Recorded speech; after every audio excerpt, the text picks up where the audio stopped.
ngayo nguko inama y'igistaraganya none muri Republika ya Demokarasi ya Kongo mu mujyi wa Kinshasa. Inama ya guverinoma iyobowe na Antoine Felix Kilombo, uyu muperezida w'iki gihugu n'ubundi cya Kongo, akaba yamaze gutangaza ko hari inama y'igitaraganya. Iyi nama twamaze kumenya ibigiye kuvugirwamo. Ibigiye kuvugirwamo nta bindi nuko agiye kubaganiza. Yamaze kugira ubwoba bwinshi bwamutashye nyuma yo kumva yuko uwahoze ari perezida w'iki gihugu cya Kongo Joseph Kabira yagarutse kandi aje kwifatanya n'umutwe 23 aje guhindura republique. Abenshi batangiye kuvuga ko Tshisekedi yagize ubwoba kubera ko yumva ko agiye guterwa cyangwa se agiye gucibwa inyuma n'uwahoze ari perezida, kandi iki gihugu cya Kongo akaba akizi kumurusha, avuga ko agiye guterwa kudeta. Turaje tugaruka 5-5 kwindi nyingo kandi katwerekeze muri Kivu y'Amajyepfo. Umuyobozi wa Muzarendo arasaba ubufasha mu gusubiza amasasu hamwe n'ingabo za Wazarendo. Yasabye perezida Tshisekedi Chilombo gufatana uremere iki kibazo.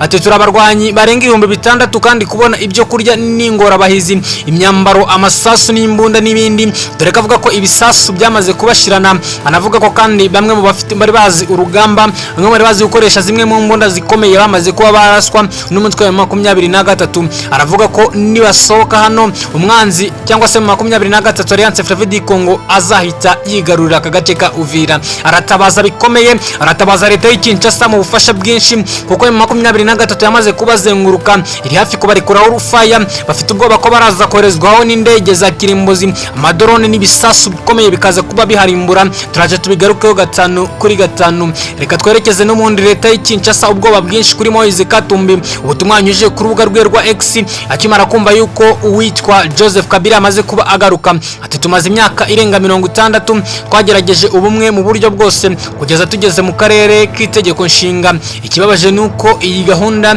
itashoboye guteza imbere intara zacu. Tugomba kugerageza ikindi kintu, federalisme cyangwa se iyo yise Harvard Diocese. Iri ni itegeko n'ubundi ryahariya Kinshasa. Umuvugizi w'ishyaka rya Politiki hamwe na Republique ya Moise Katumbi namaze kuba atangaza ibi. Mu bwoba bwinshi turaje tubigarukeho 5-5 muri Kongo. Bamaze gushyirwa abayobozi batandukanye harimo na Moise Katumbi yamaze kuba atanga ubutumwa agenera iki gihugu cya Kongo nyuma yo kumva ko Kabira yamaze kuhasesekara. Kandi kuwa gatanu ibitangazamakuru byatangaje byinshi, dore ko kuwa gatanu abantu basaga 148 basanzwe bapfuye muri Republika ya Kongo. Bikomeje kuba ibibazo kuri Antoine Tshisekedi Chilombo nyuma y'intambara ndetse n'ibindi bikorwa bitangaje biri kuba muri iki gihugu, kandi nyuma yuko ubu bwato bw'ibiti bwa moteri bwafashwe n'inkongi y'umuriro buza kwica abantu bagera ku 148 byateje ikibazo Kinshasa. Imyigaragambyo ku baturage yamaze kuba itangira. Kandi turaza kwerekeza kwa Sebarundi. Nimvuga Sebarundi uraza kuba wamenye hani mu Burundi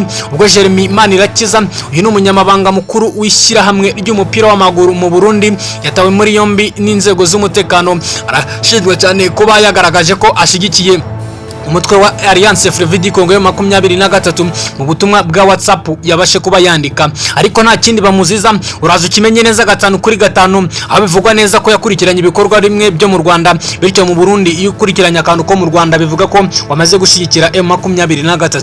Turaje tubigere ko 5-5 ku makuru arambuye twamaze kubategurira, ariko twagenda tutabibagiwe kubaha iyi message. Afande yitwa Muhozi Kainarugaba, uyu ni umugaba mukuru w'ingabo za Uganda, akaba n'umwana wa Perezida Museveni. Yamaze kwandikaho Afande Paul, ni anko wanjye nzarwanira Uganda ndetse n'u Rwanda, ndabakunda mwese murare neza. Iyi ni message anyuje ku rukuta rwe rwa X. Uyu mugabo yavuga ngo Afande Paul ni anko wiwe, ubwo yavugaga Perezida Paul Kagame, ubwo yavuga ngo ni anko wiwe, anavuga ko azarwanira Uganda ndetse akanarwanira u Rwanda icyarimwe, akandi avuga ko abakunda bityo akunda igihugu cy'u Rwanda ndetse na Uganda. Kuko namaze kwibasezeranya n'ubundi reka makuru tuyagarukeho 5-5 mu buryo burambuye.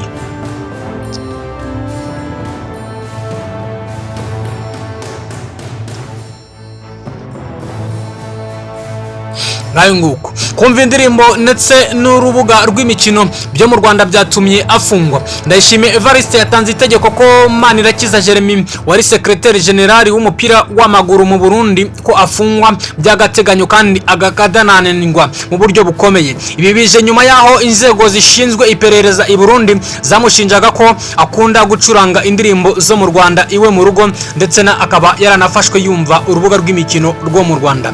Byageze aho bashaka bashaka amakuru begeranya ku buryo bukomeye. Byageze kandi aho bashaka uko bamufunga ariko bakabura icyo bamushinja, kugeza ubwo Ndayishimiye ubwe yitangiye itegeko yatangaga itegeko ko afungwa. Nibyo bahinduye imvugo bavuga ko ashyigikira M23 cyangwa se Alliance Fleuve du Congo, ariko ari uguhimba. Ngo hari message basanze muri WhatsApp ye aho yavugaga ko yumva impamvu Alliance Fleuve du Congo M23 yafashe imbunda igatangira kurwana. Ndayishimiye ibi bintu kandi azabivamo gufunga umuntu kuko yumva urubuga rw'imikino mu Rwanda no kuvuga ko yumva impamvu Alliance Fleuve du Congo M23 yafashe intwaro. Azafunga benshi, rero igihugu cye azabasha kuba yakimariramo.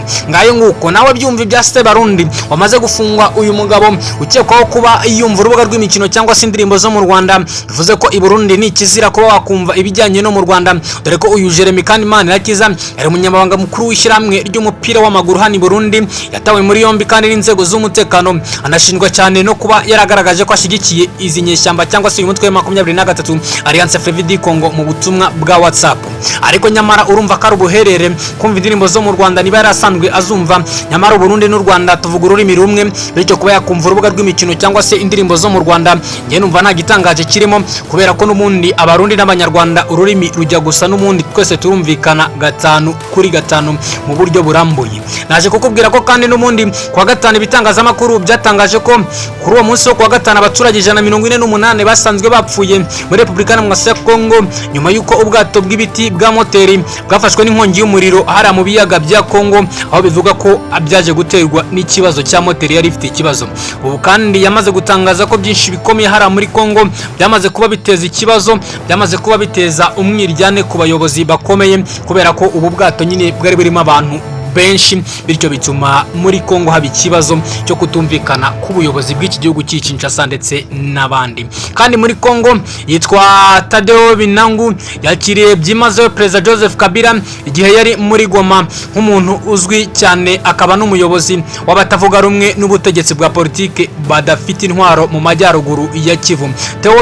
Teo Binamungu yahise avuga ko ku munsi wo kugera kwa Joseph Kabira igoma umujyi w'impinduramatwara, amwifuriza kuguma iwe muri Goma kandi mu gihe yizeza ko kuba umusenateri ubuzima bwe bwose ari byo bitera impinduramatwara kugira ngo atere imbere vuba mu 1996. Mwibutse ko uyuzwi cyane mu majyaruguru ya Kivu n'umugabo wakiriye FDLR kuri tariki ya mbere z'ukwa 11 mwaka 1996 igoma, kandi kubw'amahirwe yarakubonera ku mubiri kwinjira muri FAC 23 muri Goma, kubera ko atari yagize ahunga atabasha gutererana abaturage ba Goma.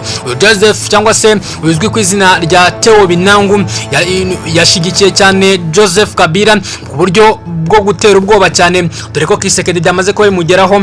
Uyu mugabo ni umugabo ukomeye cyangwa se ukunzwe muri karagace ka Goma, kubera ko n'ubundi asanzwe atavuga rumwe n'iyi politiki y'Kinshasa. Byinshi byamaze kuba bitangazwa mu itangazamakuru, yavuze ko n'ubundi agomba gufatanya n'umugabo Joseph Kabira usanzwe ufite ibintu byinshi bitandukanye muri Kongo ndetse no hanze yabyo, kandi yamaze gutera ibibazo byinshi ugereranyije nuko babitekerezaga nubwo bamaze kuba babivuga. Kandi umutwe wa Zarendo urimo uratabaza leta y'Kinshasa nibuzanira ibikoresho nyuma yo guterwa cyangwa se gushyirwa hagati mu kato nyuma yo kugotwa na M23. Ubwoba ni bwinshi, dore ko bari muri Kivu y'Amajyepfo.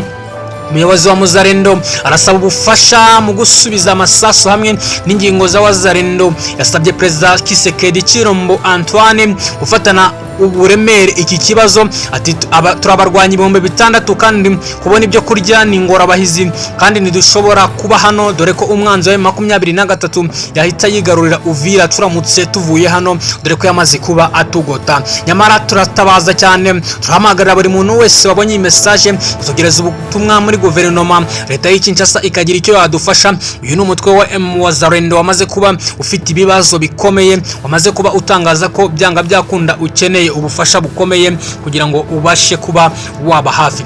Reka kandi twerekeze kuri Joseph Kabira ubwo yagarukaga muri Goma anyuze i Kigali kugaruka kwa Politiki muri DRC cyangwa se muri Repubulika ya Kongo kuwa gatanu tariki ya 18 Mata 2025 wahoze ari perezida wa Repubulika Iharanira Demokarasi ya Kongo Joseph Kabira yageze i Goma kandi umurwa mukuru wa Kivu y'Amajyaruguru. Byatangajwe ku itariki 8 Mata, bitumwa bwatanzwe n'ibitangazamakuru byinshi harimo na RFI.